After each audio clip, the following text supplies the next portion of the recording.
Sheikh Regional Court sentenced Abdillahi Hasaan, an outspoken critic of President Musa Bihi, to 3.5 years in jail.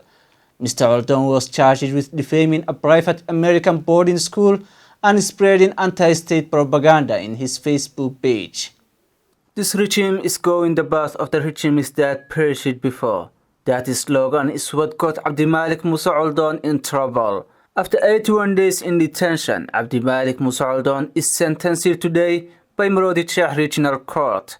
He is to spend the next 3.5 years behind bars, as his lawyer Mubarak Abdi confirms. Hasaan lawyers today the Sheikh Regional Court sentenced 3 years and 6 months imprisonment for 3 accusations prosecuted office of Attorney General 6 June 2019. His lawyers dispute the ruling, arguing that it contained numerous procedural irregularities. There were numerous ambiguities in how the judge issued his ruling. These points will be put before the appellate court. You see, Abdillahi Hasaan was convicted for the same charges that were leveled against poet Abbas. The judge had acquitted Abbas, saying the constitution grants him the right of free speech. You see that the biggest problem is similar cases being adjudicated and ruled differently.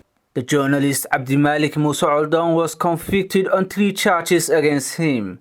The charges were spreading anti-state propaganda and defaming and spreading false accusations against Abarsa School of Science and Technology. Last week, Amnesty International condemned Somaliland government over the increasing censorship, harassment, and the persecution of government critics. The human rights advocacy organization accused Somaliland authorities of escalating the crackdown on dissenting voices over the last 3 months.